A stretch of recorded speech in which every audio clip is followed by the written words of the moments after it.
Babaran panutup Panglimbang 5 menit dina Setu Kliwon tanggal 7 Juni taun 2020 kapetik saka Injil Yohanes bab 21 ayat 20 tekan ayat 20. Jroning sawijining karya tulis ilmiah perangan panutup ngemot rong perkara wigati, kesimpulan lan saran. Kesimpulan tegese pratelan ringkes kang dadi intisari babaran-babaran panemu penulis kang kamot ing perangan isi. Dene saran ngemot sawetara pamrayoga penulis amrih karya tulis ilmiah iki nggawa daya guna mligine tumrap papan kang ing kono penulis nganakake panaliten. Dina iki pasaman suci ngaturake waosan kang mujudake perangan pungkasan alias pratelan panutup saka Injil Yohanes.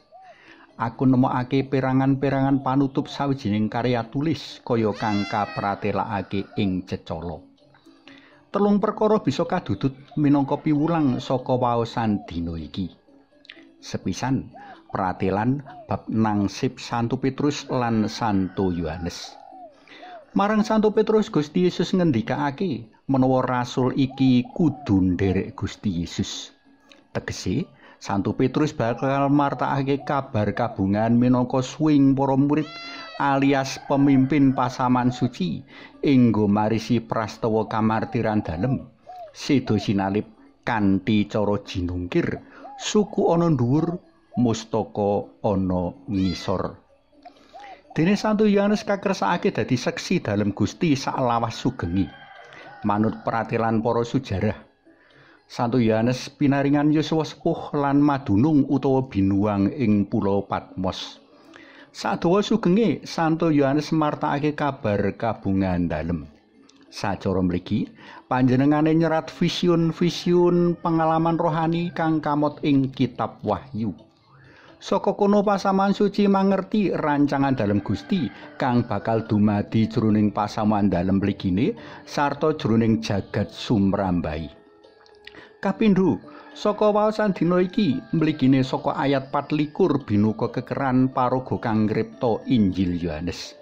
Panjenengane ora ana liya ya murid kang dikasih dening Gusti Yesus. Monggo sami kapirsani ayat 23. Santo Yohanes putra Zebedius. Murid kang dek bujana pungkasan lenggah secedak dalem Gusti. Katelu, kasunyatan menawa Injil mono ora amung arupa kumpulan tulisan utawa buku. Injil mono satemene pribadi dalem Gusti Yesus piyambak kang sabda lan karya dalem ora kira kamot cinatet sacara lengkap sampurna jroning sawijining buku. Nadyan mengkono, apa kang cinatet ing Injil Yohanes wis kaanggep cukup memadai kanggo mbiyantu umat manungsa maneges lan ngrasakake sih kawelasan dalem Allah Mahagung liwat Sri Yesus Putra dalem. Sapa liwat dalan iki bakal slamet.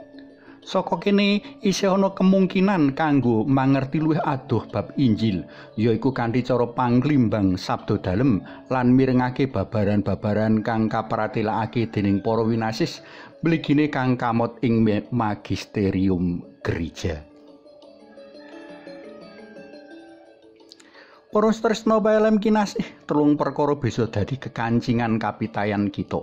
Sepisan Gusti kagungan rancangan becik kanggo kita kabeh sacara pribadi-pribadi lan nimbali kita selaras rancangan mau.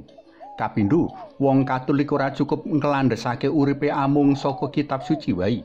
Katelu, manunggal jroning pasaman Katolik ateges manunggal jroning pepantan kang kaesuhi dening Santo Petrus. Suwawi sami mujuk kunjung asma dalem Yang Rama so Yang Putra Tuwin Yang Roh Suci. Amin. Gusti Yesus kawula munjuk sembah nuwun awit kekeran sabda dalem ingkang kawedharing dinten menika. Mugi kawula saged ngrawuhaken Gusti Yesus Sang Injil sayektos ingkang kawula tepangi ing salebeting panglimbang sabda ugi ing donga sadinten-dinten sarta ing pasinaon saking piwulang para imam paduka.